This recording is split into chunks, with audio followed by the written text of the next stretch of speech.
Magandang araw sa'yo. Ngayon, may pag-uusapan tayong isang napakalalim na ideya. Galing to sa mga source na binigay mo at ang topic natin yung ascension o pag-akyat ni Kristo. Pero alamin natin to sa paraang medyo iba kasi ang titingnan natin ay yung cosmic level na epekto nito. Hindi lang dito sa mundo. Eksakto.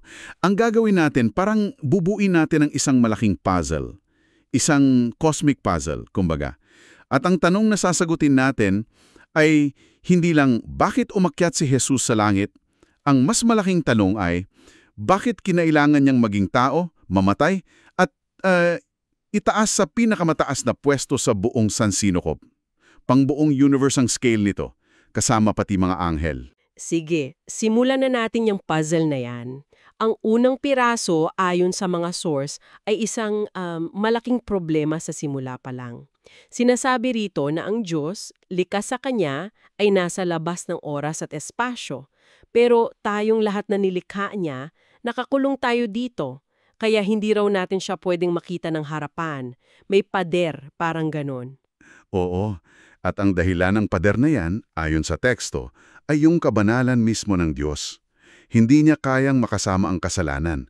At kahit sinong nilalang na may free will, tao man o anghel, ay may potensyal na magkasala.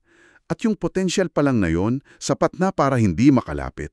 Sabi pa nga, ang direktang pagtuko sa kanya ay magreresulta sa pagkawasak. Kaya para protektahan ang nilikha niya, itinago niya ang sarili niya. Tika, parang ang hirap isipin nun. Bakit ka gagawa ng nilalang na may free will kung yun din pala ang magiging pader? Parang may contradiction, di ba? Binigyan ka ng kalayaan, pero yung kalayaang yun ang dahilan kung bakit di mo siya makilala. Magandang tanong yan. At sinasagot yan ng mga source mo. Ang layunin daw kasi talaga ng paglikha ay relasyon. Relasyong nakabase sa pag-ibig. At hindi pwedeng magkaroon ng tunay na pag-ibig kung walang tunay na kalayaan. Hindi mo pwedeng pilitin ang pag-ibig, no? Oo naman. So, kailangan ng free will. Pero ang side effect nga, yung pader. Naghahari siya sa pamamagitan ng mga utos ng kanyang pangalan, pero hindi pa rin siya personal na kilala. At dyan na yung dilema. Paano mo mamamahalin ng lubos ang hindi mo kilala ng lubos? Kung walang pag-ibig, hindi kompleto ang free will.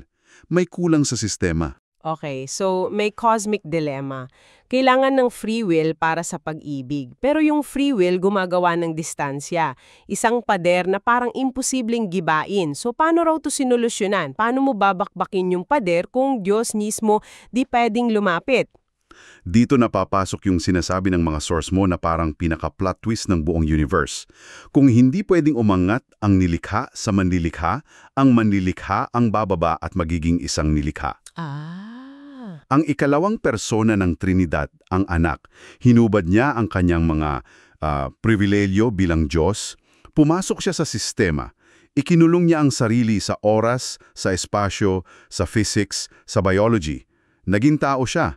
Si Jesus, yun ang pinakaradikal na hakbang na maiisip mo. Ito yung konsepto ng kenosis, di ba? Yung paghuhubad sa sarili. Grabe pag inisip mo. Pero bakit huling Adan ang tawag sa kanya sa mga teksto? Anong ibig sabihin nun? Kasi kung si Adan yung unang prototype ng nilalang na may free will na, pumalpak. Okay. Si Jesus ang dumating bilang perfectong prototype. Isang bagong simula. Sa unang pagkataon, nakita, narinig at nahawakan na ng mga nilalang yung manlilikha nila. Yung Diyos na dati ay nakatago, naglakad sa lupa, kumain, natulog, nagpakilala siya sa paraang kaya nating intindihin. Binakbak niya yung pader mula sa loob. Alam mo, ang kakaraniwang pagtingin kasi natin sa misyon ni Jesus ay para iligtas ang tao sa kasalanan. Full stop. Pero sa paglalahad ng mga source mo, parang sinasabi na yon ay isang bahagi lang ng isang mas malaki, mas cosmic na plano. Hindi lang pala tayo ang bida dito. Oo, at dito nagiging fascinating. Mas malawak pa. Ang pangunahing misyon niya raw, ayon sa mga dokumentong ito, ay patunayan ang katotohanan ng mga utos ng Diyos. Ang layunin ay sagutin ng isang tahimik na tanong na posibleng nasa isip ng lahat ng nilalang, pati mga anghel. Makatarungan ba talaga ang mga batas ng Diyos? Posible ba talagang sundin to? So parang may isang cosmic court case at si Jesus ang naging star witness at ebidensya para sa Diyos? Magandang analogy yan, eksakto. Sa pamumuhay niya bilang tao na may free will na sumunod ng perpekto sa Ama kahit hanggang kamatayan, pinatunayan niyang, oo, makatarungan ng utos, oo, posible itong sundin. Isinara niya yung kaso, kumbaga. At ang epekto nito, hindi lang para sa atin. Wow, teka. So, sinasabi ng mga source na bago dumating si Kristo, pati yung mga anghel, hindi kumpleto ang free will nila? Ang bigat nun, paano yun? Akala ko ba nauna pa silang pumili tulad ni Lucifer? Magandang punto. Nililinaw sa mga teksto na hindi ibig sabihin na wala silang free will. Meron. Ang sinasabi ay hindi ito nalubos, hindi kumpleto. Bakit? Kasi may puwang pa para sa pagdududa. Pwede nilang isipin, madaling sabihin ng Diyos na sumunod kasi siya ang Diyos. Pero kung nasa posisyon namin siya, kaya niya kayang sundin ang sarili niyang batas. Okay, gets ko. Yung buhay ni Jesus ang sumagot sa tanong na yan. Nang makita nila ang anak ng Diyos na nagpakumbaba, nagdusa at sumunod hanggang kamatayan na wala lahat niyang basehan para magduda. Doon naging ganap yung pagpili nila. Ngayon, pwede na silang pumiling sumunod hindi lang dahil sa utos, kundi dahil sa isang napatunayang pag-ibig. Grabe. So, yung buong plano pala, hindi lang para sa atin, buong sansinpob ang audience, pati mga anghel nanonood. Binabago nito yung buong tingin ko sa krus. So, kung ang misyon niya ay patunayan ang katarungan ng Diyos, yung krus at muling pagkakabuhay, yun yung grand finale. Yung ebidensyang ipinakita sa buong universe? Iyan mismo. At dito na tayo papasok sa konsepto ng pagiging Panginoon at Kristo niya. Sinasabi sa mga gawa, isa sa mga source mo, na pagkatapos ng muling pagkakabuhay, ginawa ng Diyos si Jesus na Panginoon at Kristo. Nakakalito yan, di ba? Kasi alam natin na Panginoon na siya mula pa sa simula. Oo nga. Paano siya ginawang Panginoon kung Panginoon na siya in the first place? Well, kung i-connect natin sa mas malaking picture, kailangan paghiwalayin yung estado sa proklamasyon. Siya ay laging may karapatan sa trono, pero yung muling pagkabuhay at pag-akyat sa langit, yun ang kanyang opisyal na koronasyon. Yun ang public announcement sa buong sansinukob na siya ang nanalo. Parang isang coronation ceremony. Eksakto. Parang isang scientist na nakatuklas ng gamot. Alam na niyang henyo siya, pero yung araw na i-publish yung findings niya at bigyan siya ng Nobel Prize, yon ang public proclamation. Hindi nagbago kung sino siya, pero opisyal ng kinilala ng mundo ang nagawa niya. Ganon ang nangyari kay Jesus. Napakalinaw ng analogy na yan. So, hindi pagbabago ng kung sino siya, kundi isang universal na pagkilala sa posisyon at tagumpay niya.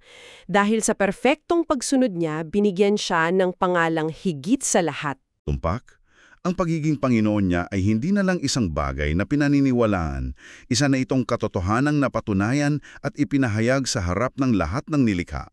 Siya na yung tagapagmana na hindi na pwedeng questionin. Okay, napatunayan na, proclaimed na sa universe. Anong kasunod? Anong epekto nito para sa lahat kasama na tayo? What now? Dahil napatunayan ng totoo at makatarungan ang mga utos at si Jesus ang perpektong sumunod dito, siya na ngayon ang pamantayan. Ang buhay niya ang naging basehan ng paghuhukom. At siya mismo bilang nag-iisang perpektong nilalang ang itinalagang hukom. Sinasabi pa nga sa mga teksto mo na ang lahat ng nilalang ay umiiral para kay Jesus. At dahil siya ang standard, dalawa lang ang resulta para sa lahat. Tama? Walang gitna. Oo, napakalinaw. Ang mga kusang loob na sumusunod sa Kanya, sila yung tatanggap ng buhay na walang hanggan. Sila yung magiging bahagi ng perpektong nilikha. Samantala, yung mga tumatanggi, itinuturing na basura, mga bagay na hindi na akma sa bagong sistema at itatapon at susunugin. Ang ginamit na salita sa isa sa mga source mo ay yung Korean na bulmot o bulmot na ang ibig sabihin ay lawa ng apoy. Sandali, parang ang daming mangyayari. May takdang bilang ng mga martir, may 7 salot. Paano yung sequence nito? May timeline ba? Meron. Naglatag sila ng isang tiyak na pagkakasunod-sunod. Una, kailangang mapuno yung takdang bilang ng mga martir. Sila raw yung mga huling saksi, ika nga. Okay. Kapag nakompleto na ang bilang na to, yun ang signal para sa pagbabalik ni Jesus. Susundan to ng 7 salot, tapos pagkatalo ni Satanas, at pagkatapos ng lahat ng yon, itatatag na ang bagong langit at bagong lupa. Grabe. Mula sa pagiging tao, pagpapatunli sa krus, hanggang sa pagiging hukom, saan lahat to patungo? Ano yung pinaka-endgame? Ang endgame ay ang pagiging ganap ng paglikha. Ang buong prosesong ito ay para alisin ang mismong posibilidad ng kasalanan. Kapag nalinis na ang lahat at ang natira ay yung mga buong pusong sumusunod dahil sa pag-ibig, kumpleto na ang paglikha. At sa puntong yon, inihandog ng anak yung perpektong sanilika na to pabalik sa Ama. At diyan na matutupad yung sinasabi na ang Diyos Ama ang magiging lahat sa lahat. So yung papel ng anak bilang tagapamahala ng nilikha may katapusan pala? Hindi ito forever. Ayon sa haka-haka sa isa sa mga teksto, oo. At dito may isang fascinating na ideya. Mula sa pananaw ng isang nilalang, ipinapalagay na matapos ang huling aktong ito ng pagsunod, maaaring bumalik ang anak sa kanyang orihinal na estado bilang ikalawang persona, ganap na kapantay ng ama. Bakit? Dahil tapos na ang misyon niya bilang isang nilalang. Ang pagpapasakop niya ay isang tungkulin na may simula at may wakas. Napakagandang isipin. Yung buong kwento, mula sa pagiging kapantay ng ama, kusang loob na naging mas mababa para sa isang misyon, at sa huli, posibleng bumalik sa dati niyang kaluwalhatian. Yun ang ultimate hero's journey, no? At yun ang sukdulang pagpapakumbaba. Ipinaliwanag sa isang teksto na kung ang mas mababa ay sumusunod sa mas mataas, obligasyon yun. Pero kung ang isang kapantay mo ay nagpa siyang maging mas mababa para sundin ka, iyon ang pinakamatinding pagpapakita ng pag-ibig. Yun ang lohika na ipinipresenta. Kaya, ayon, nabuo natin yung puzzle. Mula sa isang Diyos na nakatago, patungo sa isang Diyos na naging tao, para patunayan ang sarili niyang katarungan. At sa huli, isang perpektong sansinukob kung saan ang Diyos ang lahat sa lahat. Isang napakalawak at nakakalulang balangkas. Tunay nga, ipinapakita nito na ang krus ay hindi nang tungkol sa kasalanan ng tao. Ito yung sentral na kaganapan na lumutas sa isang tensyon sa buong sansinukob.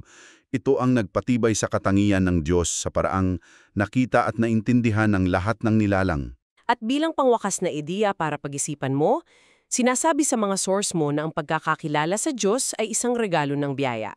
Hindi mo ito kayang abutin mag-isa. Pero paulit-ulit ding sinasabi na ito ay isang regalong pwede mong tanggihan.